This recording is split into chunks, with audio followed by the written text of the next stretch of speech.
শুভেন্দু অধিকারী পাল্টা মিছিল চণ্ডীপুরে করলেন চণ্ডীপুর ব্লক তৃণমূল কংগ্রেস। বাংলার প্রতি কেন্দ্রের বঞ্চনা ও সাম্প্রদায়িক সম্প্রীতি রক্ষার্থে চণ্ডীপুর ব্লক তৃণমূল কংগ্রেসের ডাকে আজ চণ্ডীপুরে বিকালে বিশাল মিছিল ও পথসভা অনুষ্ঠিত হলো। উপস্থিত ছিলেন প্রাক্তন মন্ত্রী অখিল গিরি, জেলা পরিষদের সভাধিপতি তথা বিধায়ক উত্তম বারিক, চণ্ডীপুরের বিধায়ক সোহন চক্রবর্তী সহ অন্যান্য নেতৃত্ব।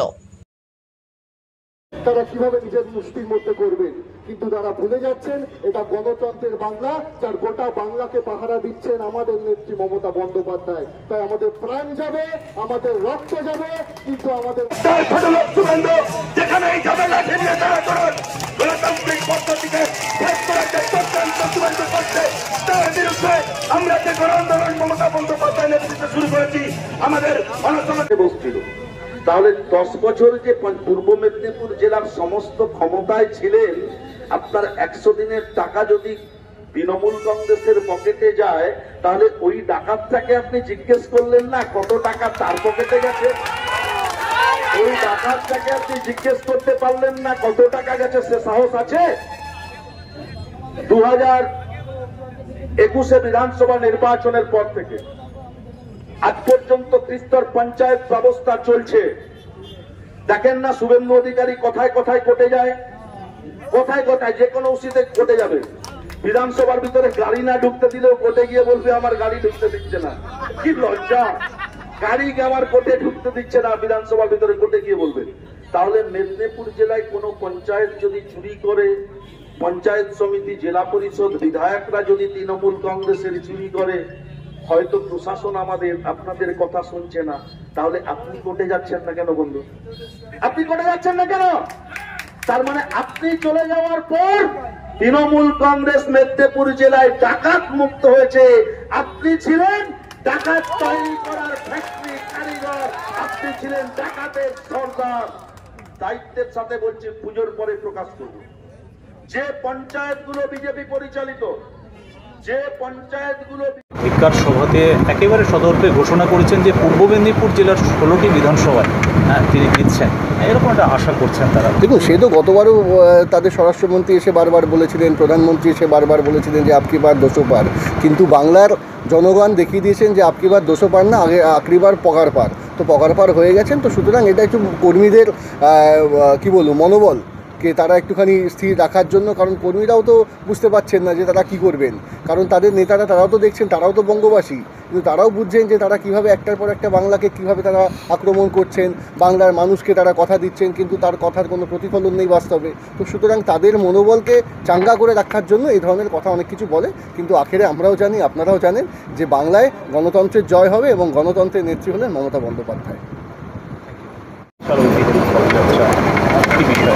দেখো, এটা একটা ধিক্কার মিছিল বলা যেতে পারে, এবং পদযাত্রা তো অবশ্যই একটি সুশৃঙ্খল পদযাত্রা, কারণ যারা পদযাত্রায় পা মিলিয়েছেন তারা হচ্ছেন প্রত্যেকেই তৃণমূল কংগ্রেসের পরিবারের সদস্য।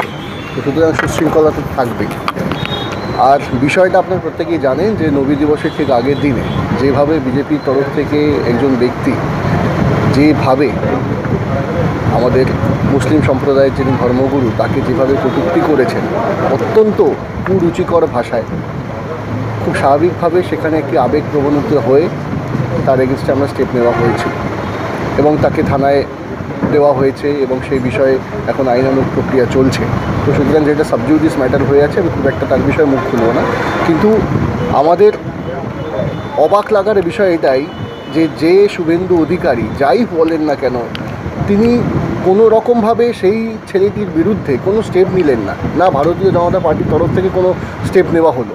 দেখুন, কোনো ক্ষমতা বা কোনো এখতিয়ার আমাদের কারণ নেই যে অন্যের ধর্মকে আমরা আঘাত করব এবং নিজের ধর্মকে আমরা শ্রেষ্ঠ বলবো। ভগবান আমাদের মনে, ভগবান আমাদের বিশ্বাসে, ভগবান আমাদের চিন্তায়।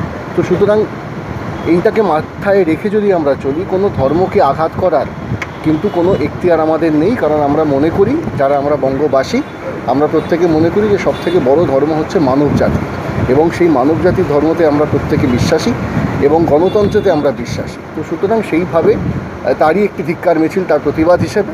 এবং তার পাশাপাশি আপনারা এটাও জানেন যে যেভাবে কেন্দ্রীয় সরকার বাংলার টাকা তছনছ করছে, বাংলার যারা আমাদের আবাসের টাকা, বাংলা যারা আমাদের 100 দিনের টাকা, সেই একটাও টাকা প্রায় যদি খুব ভুল না করি 1,97,000 কোটি টাকা বাংলার প্রাপ্য, কিন্তু সেটা দিচ্ছে না।